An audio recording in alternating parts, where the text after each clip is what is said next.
धर्म की धारा शौर्य का नाम है, अधर्म का नाश परशुराम जी का काम है।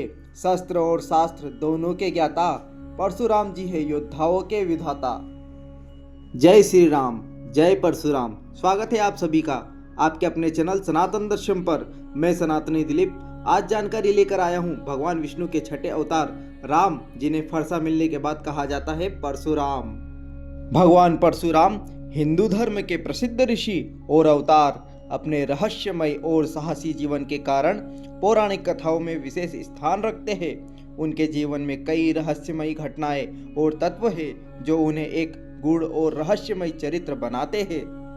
भगवान परशुराम का जन्म महर्षि जमदग्नि और माता रेणुका के घर हुआ था। उनके जन्म की कहानी भी बड़ी रहस्यपूर्ण है, क्योंकि उन्हें विष्णु के छठे अवतार के रूप में माना जाता है। कहा जाता है कि उन्होंने जन्म के समय ही दिव्य शक्तियों का वरदान प्राप्त कर लिया था और शिव जी से दिव्य अस्त्रों का ज्ञान भी प्राप्त किया था। शिव ने उन्हें विशेष रूप से फरसा प्राप्त हुआ था, जो उनकी शक्ति का प्रतीक बना हुआ है। एक बार उनके पिता ऋषि जमदग्नि ने भगवान परशुराम से अपनी माता का वध करने का आदेश दिया। भगवान परशुराम ने बिना किसी संकोच के पिता की आज्ञा का पालन किया। बाद में उनके तप और भक्ति से प्रसन्न होकर पिता ने माता को पुनर्जीवित कर दिया। यह घटना भगवान परशुराम के जीवन का सबसे बड़ा रहस्य है, जो उनकी गहरी भक्ति और बलिदान को दर्शाता है। भगवान परशुराम ने 21 बार क्षत्रियों का संहार किया था। ऐसा कहा जाता है कि हेय वंश के राजा सहस्त्रार्जुन ने उनके पिता की हत्या कर दी थी, जिसके प्रतिशोध में उन्होंने यह निर्णय लिया। लेकिन यह रहस्य आज भी कायम है कि क्या भगवान परशुराम ने केवल प्रतिशोध के कारण यह किया, या इसके पीछे कोई और दिव्य उद्देश्य भी था। उन्होंने इतने बड़े संघर्ष का बीड़ा उठाया, जिससे उन्हें वीरता और क्रोध का प्रतीक माना जाता है। क्षत्रियों के विनाश के बाद भगवान परशुराम ने संन्यास ले लिया। कहा जाता है कि उन्होंने अपने जीवन में अनेक तप और साधनाएं की और स्वयं को गुप्त स्थानों में रखा। भगवान परशुराम 7 चिरंजीवियों में से एक है और गुप्त रूप से तपस्या में लीन है। आज भी किसी विशेष उद्देश्य की पूर्ति के लिए धरती पर है और कलयुग में भगवान कल्कि को अस्त्र शस्त्र का ज्ञान देंगे। महाभारत काल में भगवान परशुराम ने द्रोणाचार्य, कर्ण और भीष्म जैसे योद्धाओं को शिक्षा दी, परंतु उनके शिष्यों के बीच भी विभिन्न विवाद और रहस्य रहे।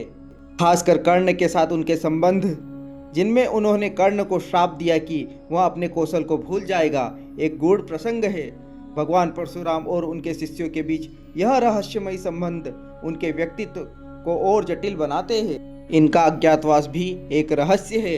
वे अन्य अवतारों के विपरीत अमर माने जाते हैं और कहा जाता है कि वे पृथ्वी पर कल्कि अवतार का इंतजार कर रहे हैं। भगवान परशुराम जी का स्थान एक अज्ञात स्थान है, जहां वे कल्कि को शिक्षा देने के लिए प्रतीक्षा कर रहे हैं।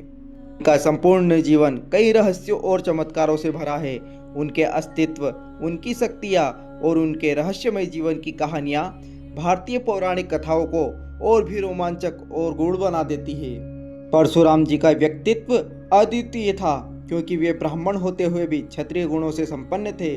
उनका जीवन तप, त्याग और युद्ध कौशल का अद्भुत संगम है। वे परशु का उपयोग करने में अद्वितीय थे, इसी कारण उनका नाम परशुराम पड़ा। उन्होंने अन्याय और अधर्म के विरुद्ध सदैव संघर्ष किया। उन्होंने पृथ्वी से 21 बार अधर्मी और अत्याचारी क्षत्रियों का नाश किया। इसका उद्देश्य धर्म और समाज में संतुलन बनाए रखना था।